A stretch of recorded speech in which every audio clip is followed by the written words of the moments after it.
하나님의 말씀은 로마서 8장 26절로부터 30절까지 말씀입니다.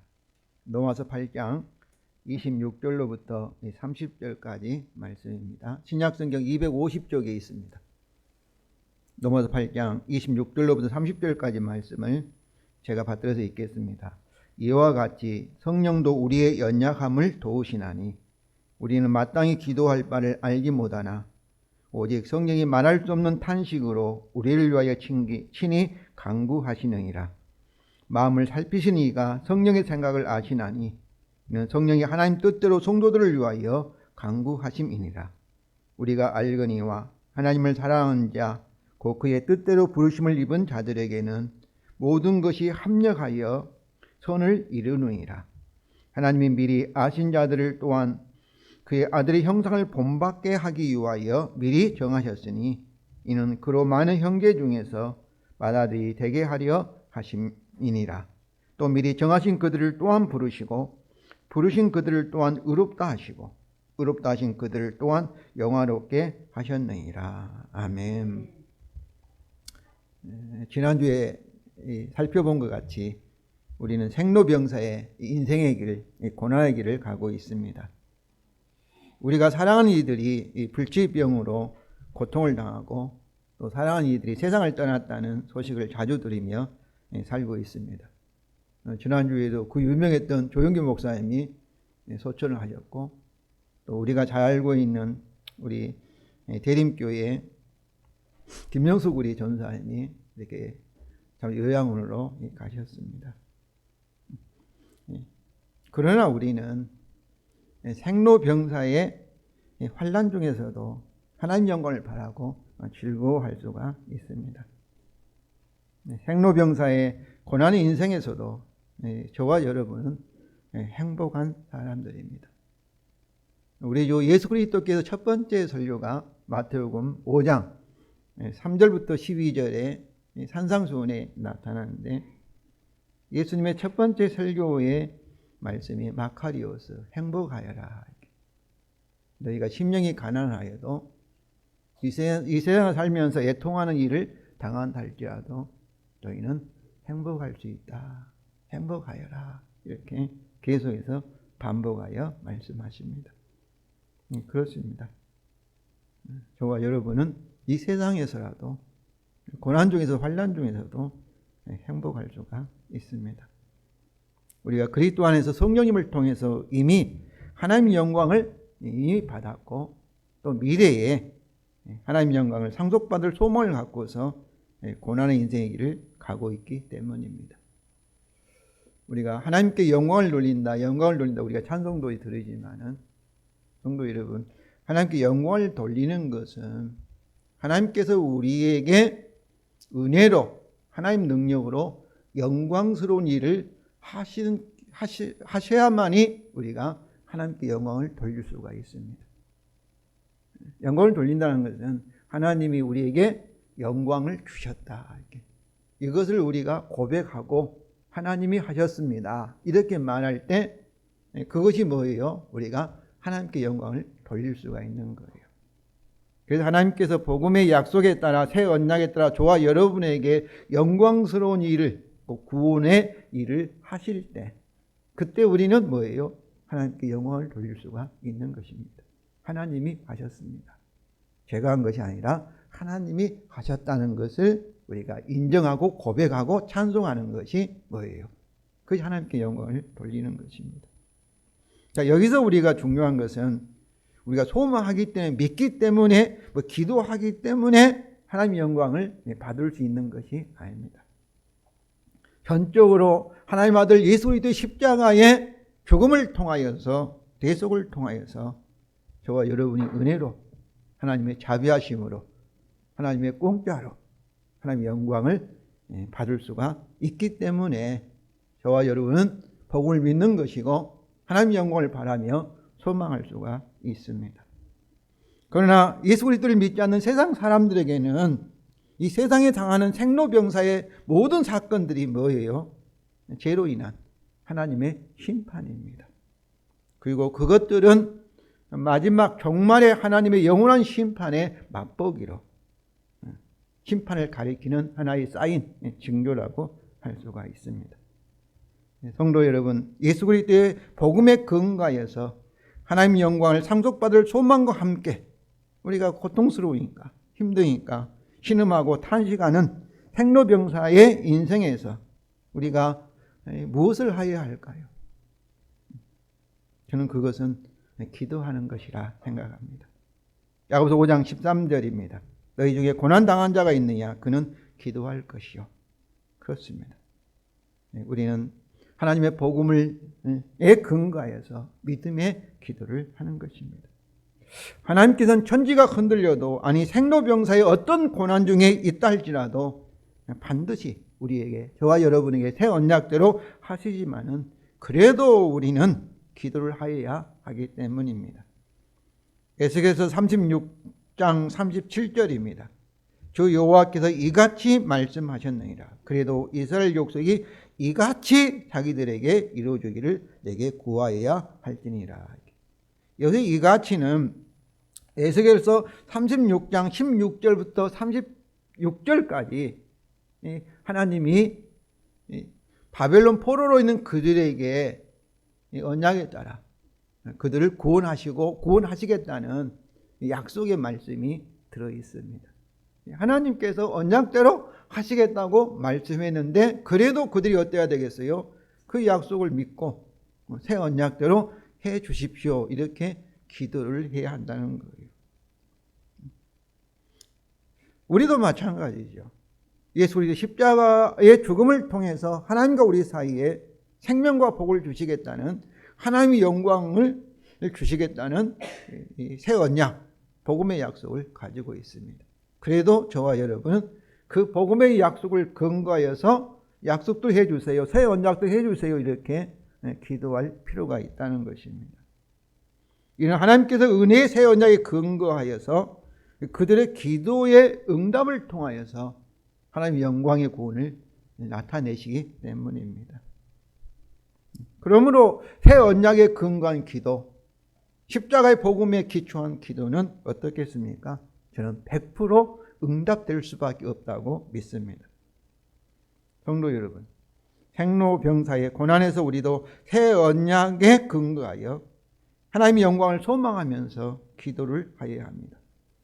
오늘 본문을 통해서 하나님의 영광의 소망을 위하여 복음에 기초한 우리의 기도의 응답에 대한 100% 응답받는다는 그런 확신을 가지고 끝까지 기도하시기를 바랍니다. 첫째로 성령님께서 우리의 연약함을 도우시기 때문에 우리 기도는 100% 응답이 됩니다. 26절입니다. 이와 같이 성령도 우리의 연약함을 도우시나니, 왜냐하면 우리는 마땅히 기도할 바를 알지 못하나 오직 성령이 말할 수 없는 탄식으로 우리를 위하여 친히 간구하시느니라.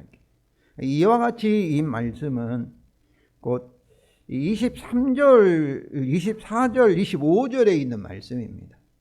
성령을, 첫 열매 성령을 받은 하나님의 아들, 딸이 된 우리도 말할 수 없는 탄식을 하는 것처럼 성령께서도 우리를 위하여 도우신다, 이런 말씀이죠.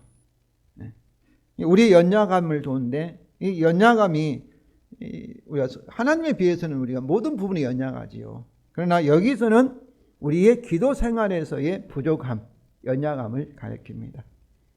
왜냐하면 우리는 마땅히 기도할 바를 알지 못하기 때문이고, 마땅히는 뭐겠어요? 하나님 뜻대로 기도해야 되는데 우리에 대한 하나님 뜻을 알지 못할 때가 많습니다. 사실 목회하면서 우리 성도 임종을 맞이할 때 그때 참 기도가, 하나님이 그 성도의 생명을 더 연장시켜 주시는지, 그렇지만 이때 하나님께서 그 생명을 데려가시는지 참 어떻게 기도할 때가 정확히 알지를 못할 때가 많습니다. 살려주세요 이렇게 기도할 수도 없고, 또 이렇게 데려가 주세요 이렇게 할 수도 없고, 그때가 알지만 그렇게 연약하지요. 우리 한 치 앞을 알지 못하지 않습니까? 우리는 하나님 뜻대로 기도해야 되지요. 하나님 뜻에 맞지 않는 기도는 응답받을 수가 없지요. 그러나 우리가 하나님 뜻을 알지 못하고 또 기도하지도 못하고 또 우리가 실제로 고통 가운데 신음하고 탄식할 때가 많이 있습니다.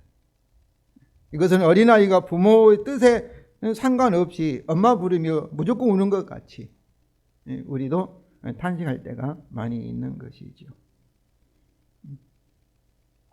이처럼 우리 기도에서 우리는 연약합니다. 이때 즉 우리가 마땅히 기도할 것을 알지 못하고 다만 신음하고 탄식할 때 성령님께서 말할 수 없는 탄식으로 우리를 위해서 친히 간구하신다는 겁니다. 우리가 탄식할 때 성령님도 우리의 탄식하는 것을 도우신다, 이런 말씀이죠. 그러므로 우리가 성령님의 말할 수 없는 탄식은 우리가 이해할 수 없는 탄식이죠. 그런데 우리도 탄식하고 성령님도 우리를 위해서 탄식으로 기도하고, 그러면 성령님의 탄식으로 말미암아 우리 안에 나오는 탄식과 섞여 있고, 우리의 탄식은 성령님의 탄식으로 말미암아 하나님 뜻에 맞는 기도가 될 수 있는 것이죠. 이때 우리 마음을 살피시는 하나님 아버지께서 우리의 탄식의 기도를 도우시는 성령님의 말할 수 없는 탄식의 간구를 아시고 반드시 응답하십니다. 27절 하반절이죠. 이는 성령이 하나님 뜻대로 성도를 위하여서 간구하십니다. 이 간구라는 것은 성령님이 말할 수 없는 탄식하신다. 그런데 성령님의 탄식은, 우리를 위한 탄식은 뭐예요? 하나님의 뜻대로 하는 탄식이라는 거죠. 우리의 탄식을 통하여 표현된 성령님의 탄식은 하나님 뜻대로 하시는, 뜻대로 우리를 위한 간구이기 때문에 하나님께서 아시고 그 기도에 응답하신다, 이런 말씀입니다. 그런데 하나님 뜻대로 우리를 위한 성령님의 탄식은 분명히 하나님의 복음에 따라 하시는 간구일 것입니다. 성령님의 사역은 복음에 따라 우리를 구원하시는 사역이기 때문입니다. 성령론은 곧 십자가의 복음에 따라 우리를 구원하시는 이 구원론입니다. 곧 십자가의 복음을 저와 여러분에게 적용하여서 생명과 복을 주시는, 적용한, 성취하시는 역할이 성령의 사역이기 때문에 그렇습니다. 그러므로 우리의 탄식의 기도는 어떻습니까? 성령에 의하여 탄식으로 변화되어서 100% 응답이 될 것입니다. 성령님의 탄식으로 우리의 탄식은 새 언약에 근거한 탄식의 기도가 되기 때문입니다. 성도 여러분, 우리가 복음의 근거에 하나님 영광을 소망하며 그리고 탄식할 때 우리가 기도하고 있다는 것을 아시기 바랍니다. 특히 성령님께서 말할 수 없는 탄식으로 하나님 뜻대로 우리를 위하여 친히 간구하시며 하나님께서 성령님의 탄식을 아시고 우리에게 반드시 응답하신다는 사실을 아시기 바랍니다. 그리고 또한 예수 그리스도께서 하나님 보좌 우편에 앉으셔서 우리를 위해서 간구하신다는 사실도 아시기 바랍니다. 그러므로 성도 여러분, 생로병사의 고난에서 쉬지 말고 기도하시기 바랍니다. 복음에 근거하여 소망으로 탄식으로 기도하시기 바랍니다. 우리가 무조건 막 신음하고 끙끙거리고 뭐 마음 아파하고 뭐 이런 것이 아니라 참으로 이 탄식하고 이렇게 참으로 이렇게 복음을 기억하면서 하나님을 생각하면서 소망 가운데 신음하고 이렇게 할 때는 그것이 곧 뭐가 되겠어요? 우리의 기도가 될 수가 있는 것이죠. 이스라엘 백성이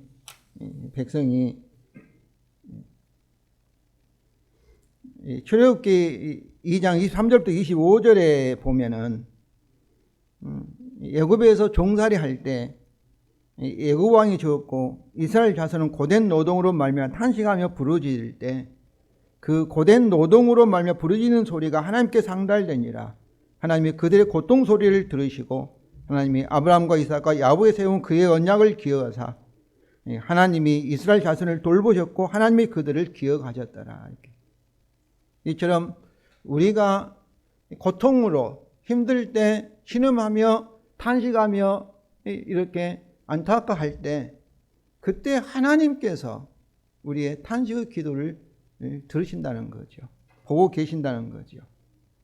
그때 우리가 어때야 되겠어요? 그냥 끙끙거리기만 아니라 복음을 기억하고 새 언약들 하나님이 하신다. 예수 우리 십자가의 복음 때문에 하나님께서 우리에게 생명과 복을 주신다. 복음의 언약대로 하나님이 하신다. 이런 믿음을 가지고 소망을 가지고 우리가 탄식할 때 그 자체가 곧 하나님에 대한 우리의 기도가 된다는 것이죠.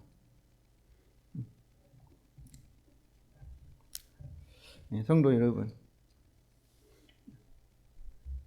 생로병사의 고난에서 쉬지 말고 기도하시기 바랍니다. 복음의 근가요 소망의 탄식으로 기도하시기 바랍니다. 이런 우리의 기도는 100% 응답이 됩니다. 왜냐하면 하나님께 천지가 흔들려도 우리가 어떤 고난과 어떤 환경 가운데 던져진다 할지라도 새 언약대로 저와 여러분에게 하시기 때문입니다. 그러므로 확신을 가지시고 항상 기도하시기를 바랍니다. 두 번째로 하나님께서 우리에게 모든 일이 합력하여 선을 이루시기 때문에 생로병사의 어떤 고난 중에서도 우리 기도는 100% 응답이 됩니다. 28절입니다. 그래서 우리가 알거니와 하나님을 사랑하는 자 곧 그의 뜻대로 부르심을 입은 자들에게는 모든 것이 합력하여 선을 이루느니라. 원래 헬라어 원문에는 그래서 우리가 알아왔다. 하나님을 사랑하는 자들에게 모든 것이 합력하여 선을 이룬다는 것을 또 그의 뜻대로 부르심을 입은 자들에게 이렇게 되어 있습니다. 그래서 하나님께서 모든 것이 합력 선을 이루게 하시는 것이 우리가 하나님을 사랑하는 보답으로 주어졌다는 인상을 줍니다. 우리말 성경에서는 이게 원문에서는 사랑하는 자들에게 모든 이 합력 선을 이룬다는 것 이렇게 말하지 않습니까? 우리가 하나님을 사랑하기 때문에 그 결과로서 하나님이 우리에게 모든 것이 합력하여 선을 이루게 하시는 것처럼 이렇게 생각이 되지요. 그렇게 우리가 생각하고 그런 인상을 우리가 받으면 어떻겠어요?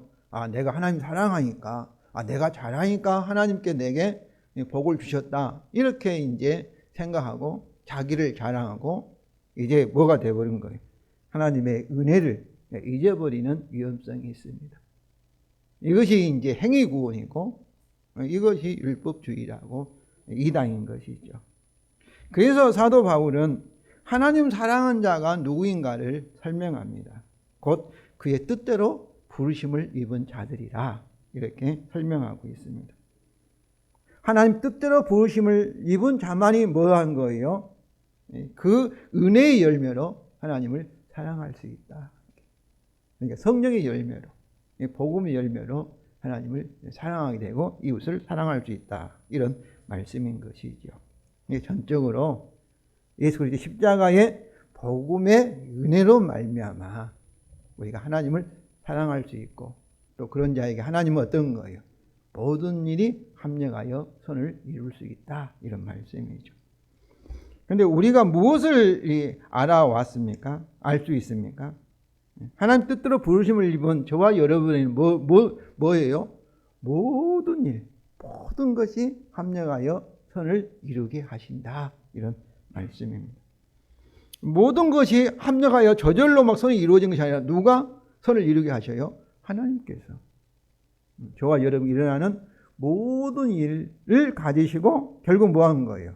저와 여러분에게 유익되게 하신다. 유익되게 하신다. 이런 말씀이에요.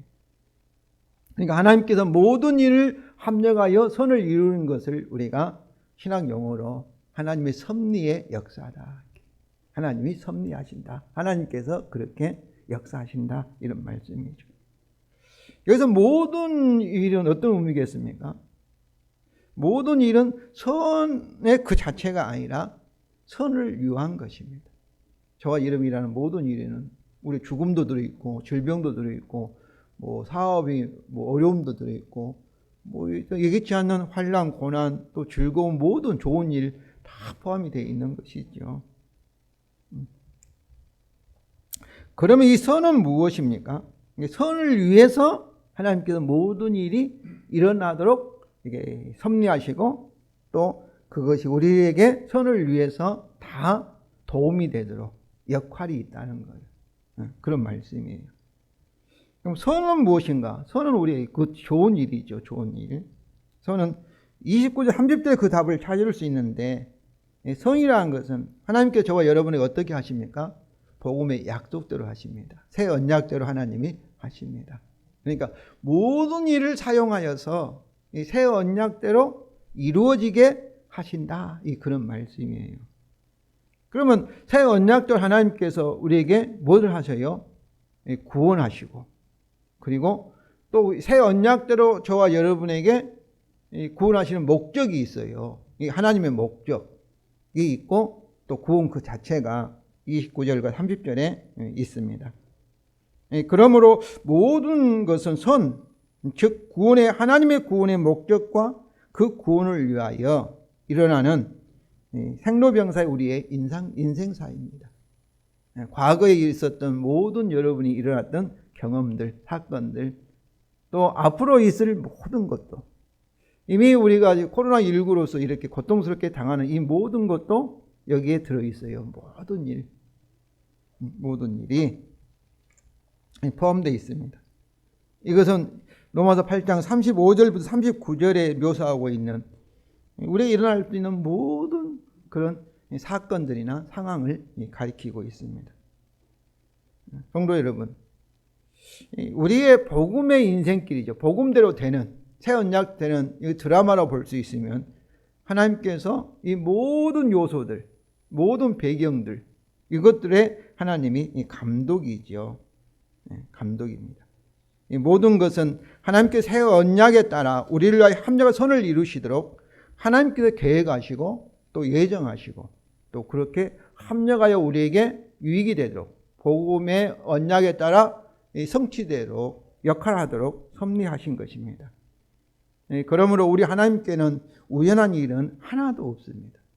어쩌다가 계속게 이런 일이 없다는 거예요. 다 하나님이 계획하시고 예정하신 대로 섭리하신 대로 저와 여러분에게 일어난다는 거예요.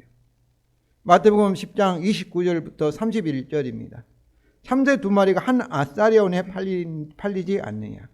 그러나 너희 아버지께서 허락지 아니하시면 그 하나도 땅에 떨어지지 아니하리라. 너희에게는 머리털까지 다 세신 바 되었나니 두려워 말라. 너희는 많은 참새보다 귀하니라. 그러니까 참새까지라도 하나님께 허락지 아니하면 어떤다는 거예요? 죽음을 당할 수가 없다는 거예요. 참새 한 마리가.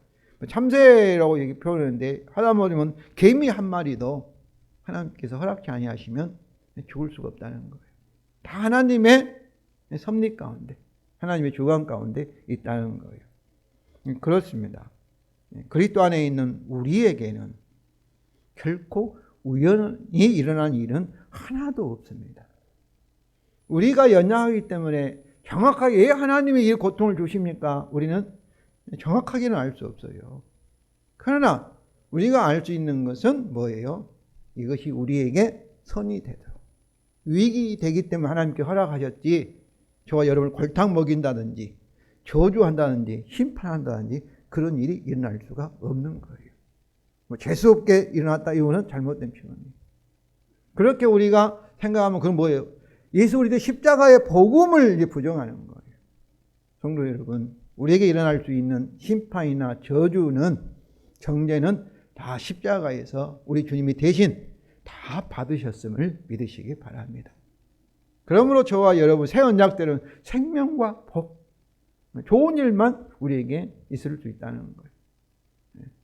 그래서 선을 위해서 새 언약에 따라 생명과 복을 주기 위해서 하나님께서 모든 일을 우리에게 허락하셨다는 겁니다.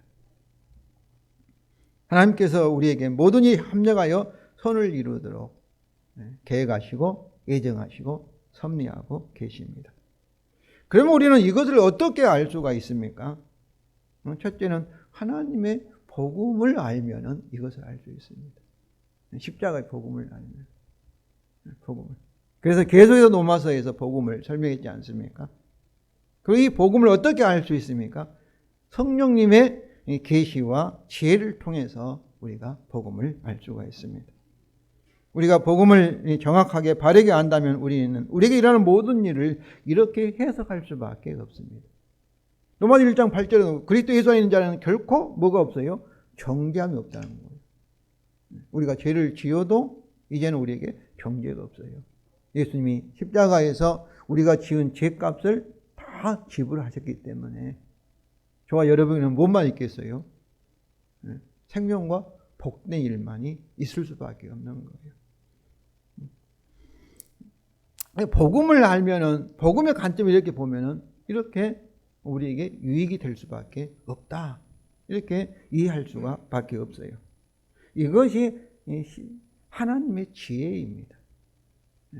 하나님의 지혜예요. 성도 여러분, 우리에게 모든 일은 하나님의 복음을 위하여 합력의 손을 이루시는 하나님의 섭리라면은 생로병사에서 우리 기도의 응답을 방해하는 어떤 일이나 또 상황이나 어려운 일이 있을 수가 있겠습니까? 결코 있을 수가 없습니다. 어떤 상황과 어떤 처지에 있다 할지라도 하나님께서 새 언약에 따라 저와 여러분에게 유익되게 선을 이루도록 하시기 때문입니다. 그러므로 생로병사의 어떤 상황에서도 그때 드리는 우리 기도, 새 언약에 기초한 복음에 기초한 우리 기도는 100% 어떠겠어요? 이루어질 수밖에 없습니다.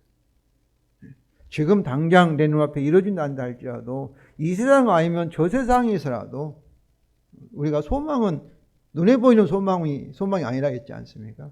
보이지 않는 천국에 이루어지는 소망이 진짜 소망이라고 말씀했으니까 새 언약에 따라 하나님께서 저와 여러분에게 우리 기도를 100% 응답하실 줄로 믿습니다. 하나님께 우리에게 새 언약대로 하시기 때문에 그렇습니다. 그러면 항상 기도하시기 바랍니다.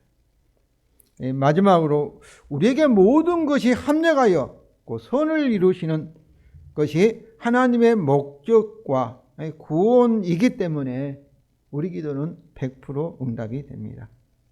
29절과 30절입니다. 왜냐하면 하나님이 미리 아신 자들을 또한 그 아들의 형상을 본받게 하기 위하여 미리 정하셨으니 이는 그로 많은 형제 중에서 맏아들이 되게 하려 하심이라. 또 미리 정하신 그들을 또한 부르시고 부르신 그들을 또한 의롭다 하시고 의롭다 하신 그들을 또한 영화롭게 하셨느니라. 이렇게. 여기서 바울은 모든 것이 우리에게 합력의 선을 이루시는 그 이유, 그 목적이 무엇이며 그리고 하나님께서 그 선을 어떻게 이루시는 곧 하나님의 목적을 이루시는 방법, 이것이 구원의 방법이죠. 5단계에 걸쳐서 설명을 합니다. 먼저 모든 것이 합력의 선을 이루시는 이유가 무엇입니까? 29절, 왜냐하면 그러지 않습니까? 왜 그렇게 선을 이루게 하시는가? 또 다시 말하면 하나님의 목적이 무엇입니까? 29절입니다. 왜냐하면 하나님이 미리 아신 자들 또한 그 아들의 형상을 본받게 하기. 그 아들은 누구겠어요? 하나님 말 예수 그리스도죠. 예수 그리스도의 형상. 형상이라는 것은 예수 그리스도의 형상을 본받도록. 예수 그리스도를 닮아가는 거죠. 예수 그리스도는 누구의 형상입니까? 하나님의 형상이에요. 그러니까 하나님처럼 닮아가는 거예요. 하나님처럼. 그러니까 저와 여러분 누구처럼 되는 거예요? 예수처럼 되도록 하기 위해서. 하나님은 어떤 분이십니까? 사랑이잖아요. 사랑. 예수님은 어떤 삶이에요? 예수님 삶을 보면 하나님을 사랑하고 죄인인 저와 여러분을, 이웃인 우리를 위해서 십자가에 죽기까지 사랑하신 분이죠. 그러니까 우리도 예수님처럼 하나님을 사랑하고 이웃을 사랑하는 사람으로 만들기 위해서 하나님 어떤 거예요? 모든 일. 이 속에는 고난도 들어있죠. 어려움도 들어있죠.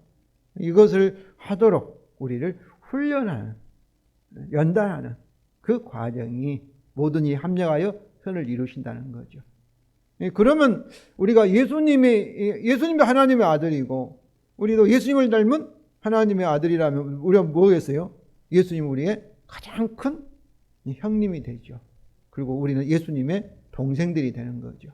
그래서 29절에 이는 그로 예수님으로 많은 형제 중에서 맏아들이 되게 하려 하십니다. 장자가 되는 거죠. 예수님. 그러니까 예수님은 우리의 뭐였어요? 형제가 되는 거죠. 그러니까 하나님께서 예수 그리스도의 십자가의 이 복음을 통해서 우리에게 파괴되어 버린 하나님의 형상, 원래 만들었을 때 하나님의 형상을 가진 하나님의 아들, 딸로 만들었지 않습니까? 죄로 인해서 이것이 고장나 버렸어요. 그래서 우리가 이렇게 예수님 좀 살지 못하고 어떤 때는 싸우고 부족함을 많이 나타내죠. 그런데 하나님께서는 우리를 교육하고 훈련하는 거예요. 모든 환경을 사용하여서 누구처럼 되도록? 예수님처럼 하나님의 멋진 완전한 아들이 되도록 하기 위해서 저와 여러분을 어때요? 모든 일 합력하여 선을 이루도록 하나님께서 섭리하신다, 이런 말씀입니다. 이것을 한마디로 말하면 성화라고 말해요. 성화, 거룩하게 되는 거예요. 예수님처럼 세상 사람들과 구별되는.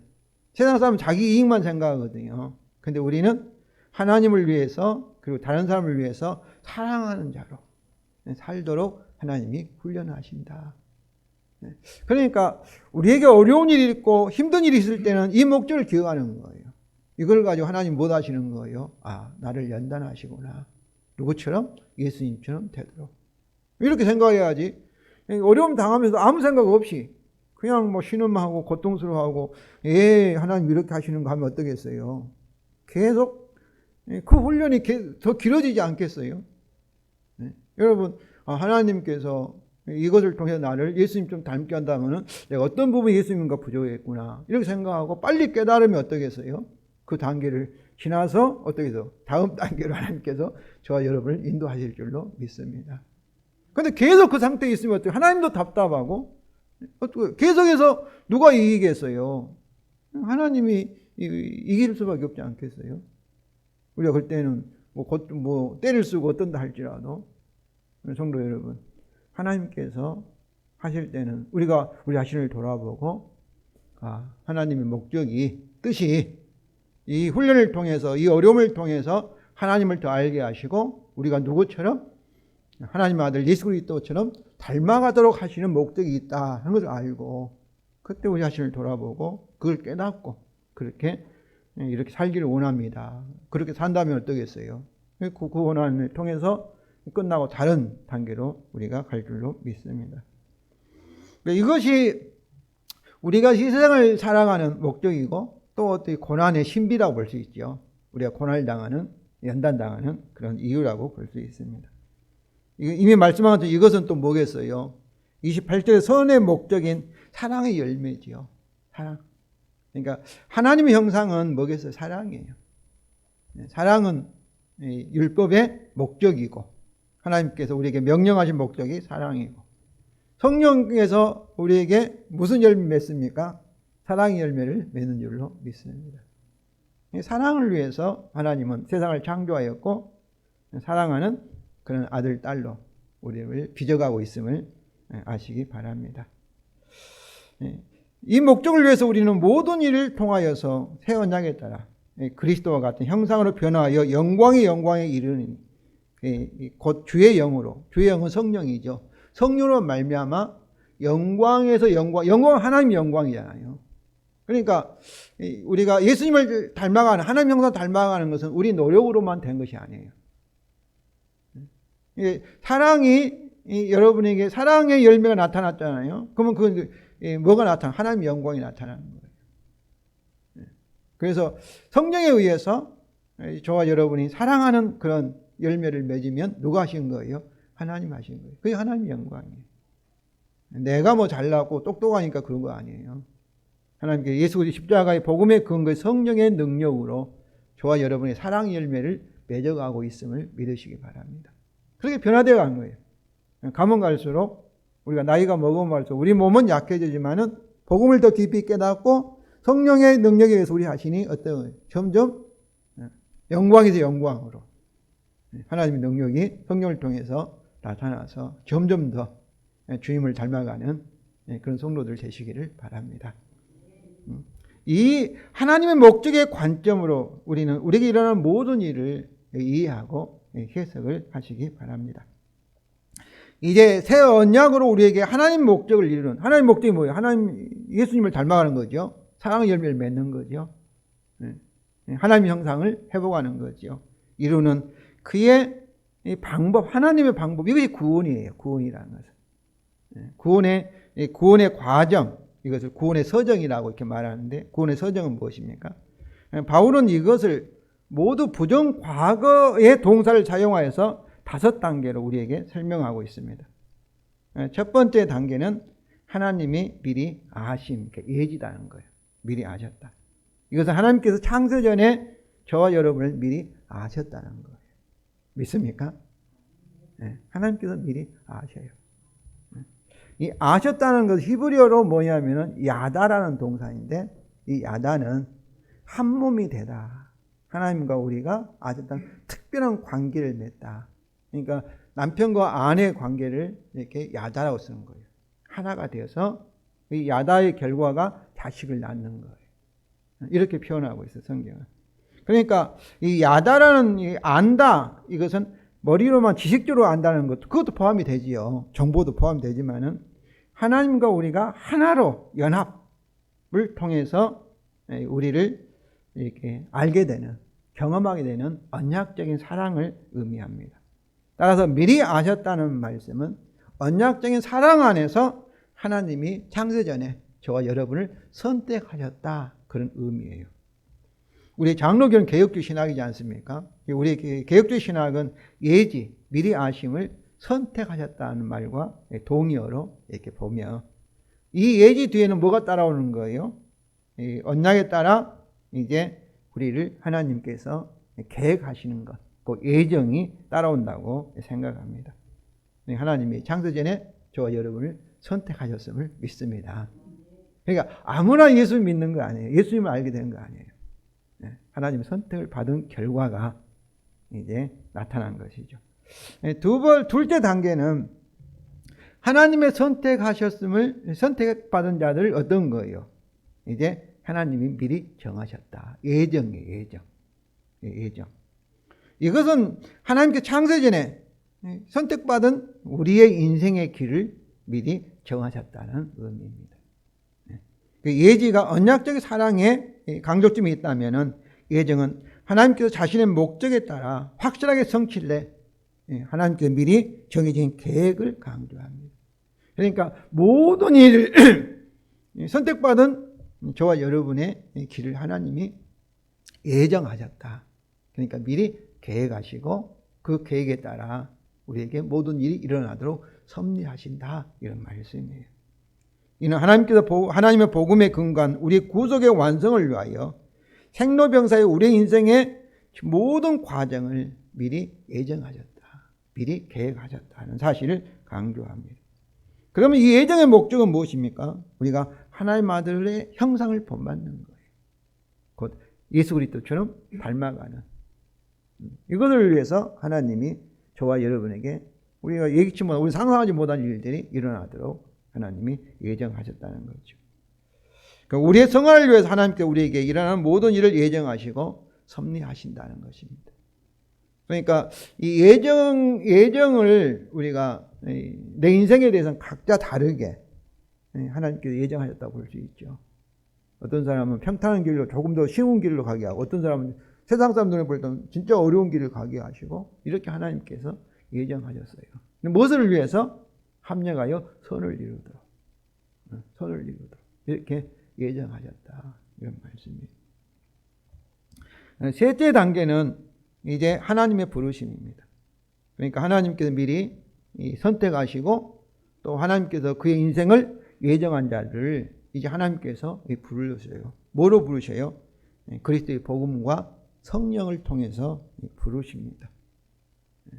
그래서 저와 여러분은 이 부르심을 받고 복음을 듣고, 부르심을 받고 복음을 알게 되고, 그리고 믿게 되어서 구원을 받게 된 거예요. 부르심이. 이것은 역사 속에 우리에게 주어진 첫 번째 단계입니다. 우리가 예정이나 그리고 선택은 창세전에 일어난 거예요. 세상을 창조하기 전에, 우리가 세상에 있기 전에. 그러나 이 부르심은 저와 여러분 어떻게 했어요? 복음을 들어야 되잖아요. 그때 우리가 이 복음을 깨닫게 되는 건 뭐예요? 하나님께서 우리를 불렀다는 증거예요. 부르심의 결과로 우리가 반응하는 거죠. 깨닫게 되고 알게 되고 그 다음에 믿게 되고 그 다음에 아, 내가 죄인이구나 이렇게 회개하게 되고. 그러니까 이 부르심의 이 결과는 어떻게 했어요? 성령이 오셔서 죽었던 영혼을 달리셔서 하나님과 우리 관계를 이제 맺게 되고, 그것이 중생이죠. 거듭남이라 볼 수 있죠. 그 다음에 믿게 되고 회개되는 결과가 부르심의 결과입니다. 넷째 단계는 하나님의 의롭다 하심입니다. 의롭다. 이거 칭의예요. 복음을 듣고 믿는 자들에게 하나님은 뭐라는 거예요? 의롭다. 죄가 없다. 이렇게 말씀. 이 의롭다는 말씀은 하나님이 우리에게 요구하신 율법 언약을 다 지켰다. 율법을 완성하였다. 뭐만 남았어요? 의로운 자에게 이제 율법 언약에 따라 생명과 복을 주는 것만이 남아. 이것이 새 언약이에요. 새 언약. 그러니까 죄인에게는 율법 언약에 따라 저주와 사망의 심판을 주는 거죠. 그러나 율법을 다 지킨 의인에게는 뭐예요? 생명과 복만이 주실 수밖에 없어요. 이것이 복음이죠. 십자가 복음이죠. 예수 그리스도의 십자가의 죽음을 통해서 어땠어요? 하나님과 우리 사이에 세운 새 언약이에요. 새 언약이라는 것은 우리 인간편에서 하나님이 요구하신 모든 율법 언약, 창조 언약을 우리는 다 완성하였다. 계약이 우리 편에서는 완성됐으니까 이제 하나님 편에서만이 어때요? 계약대로, 율법 언약대로 하실 일만 남아있는 것이 그 새 언약이에요. 그래서 실제로 우리가 의롭다함을 받아서 의인이 되었지만 실제로는 아직도 죄인이에요. 우리가 연약해요. 우리가. 그러니까 예수님처럼 닮지 않았으니까 닮아가는 과정의 고난도 필요하고 여러 가지 생로병사의 모든 일이 참 우리에게 일어나는 것이죠. 그러나 이것을 법적으로 언약적으로 하나님은 저와 여러분을 의인으로 의로운 걸로 보고 계세요. 그러니까 하나님 눈에 볼 때는 저와 여러분을 보실 때 흠도 없고 점도 없고 완전하고 거룩한 그런 사랑을 받고 기쁨을 받는 아들로 딸로 보시는 거예요. 믿습니까? 그러니까 우리가 옆에 있는 성도들을 볼 때도 단점이 보여요. 부족함이 있어요. 아직 우리가 성화 중이에요. 공사 중이에요. 그러니까 우리가 그의 연약함이 있으면 어떻겠어요? 그것만 막 뭐 이렇게 지적하고 그럴 것이 아니라 그에게 하나님이 어떻게 하셨다는 거. 예수 그리스도 십자가의 죽음을 통해서 저를 제 모든 죄를 용서하시고 의롭다 하셨다. 하나님은 의인으로 본다. 하나님은 사랑하고 기뻐하는 자로 이렇게 하나님이 보고 계신다. 이런 눈으로 우리가 성도를 봐야 돼요. 그리고 나중에 어떻게 되겠어요? 결국 성화되어서 나중에는 영화돼서 예수님처럼 변화될 하나님이 없어서는 안 될 소중한 하나님의 아들, 딸로 우리가 우리 자신을 인정할 뿐만 아니라 옆에 있는 성도들도 그런 눈으로 봐야 돼요. 근데 우리는 그렇게 못하지요. 우리 자신에 대해서도 항상 믿음의 눈으로 보지 않고 참으로 옆에 있는 성도들도 잘못만 보는 거예요. 부족함만 보는 거예요. 성도 여러분, 하나님께서 그리스도 예수 안에서 그 성도를 의롭다고 하셨음을 믿으시기 바랍니다. 그리고 마지막으로는 영화롭게 하심입니다. 영화롭게 하셨다는 것은 영어 구어인데 예수님처럼 완전하게 또 닮도록 하나님이 하셨다 그 말씀이에요. 바로 이런 이 구원의 단계에서 가장 중요한 것은 이 새 언약에 따라 누가 하셨어요? 하나님께서 예지하시고 선택하시고 하나님께 예정하시고 하나님께 부르시고 하나님께 의롭다 하시고 하나님께서 영화롭게 하셨다는 것입니다. 그 하나님이 하시는 거예요. 하나님. 새 언약대로 복음의 약속대로 하나님이 반드시 완성하실 것을 믿으시기 바랍니다. 그러면 생로병사의 고난에서 하나님의 목적인 복음의 근거 우리 기도는 어떠겠어요? 100% 응답이 될 수밖에 없습니다. 새 언약도 됩니다. 항상 기도하시기 바랍니다. 성도 여러분, 우리는 생로병사의 인생을 살아가고 있습니다. 하나님께서 생로병사 우리 인생을 하나님의 복음의 관점에서 믿음과 소망으로 우리가 보기를 원하십니다. 유럽을 경보가했던 유명한 나폴레옹 황제는 내 생애의 행복한 날은 오직 6일밖에 없었다라고 고백했습니다. 그러나 생후 10개월 만에 걸린 성홍열과 내막염으로 인해 평생을 보지 못하고 듣지도 못하고 그리고 말을 하지 못했던 헬렌 켈러는 내 생애에 행복하지 않는다는 단 하루도 없었다라고 고백하였습니다. 나폴레옹 황제와 달리 헬렌 켈러는 하나님의 복음의 관점으로 믿음으로 장애로 가득 찬 자신의 모든 인생을 보았기 때문에 그녀는 항상 행복하였다라고 고백한 것입니다. 성도 여러분, 생로병사의 우리 인생에서 헬렌 켈러처럼 복음의 약속에 기초한 하나님의 영광을 바라면서 행복하시기를 바랍니다. 이번 특별히 추석 명절에 행복한 얼굴을 참으로 여러분 친척들에게 보여주시기 바랍니다. 하나님 영광을 바라는 소망의 탄식 그리고 우리 기도는 100% 응답을 받습니다. 하나님 복음에 근거하여 믿음의 기도를 항상 하시기를 바랍니다. 천지가 흔들려도 하나님께서 반드시 우리에게 새 언약대로 하시기 때문입니다.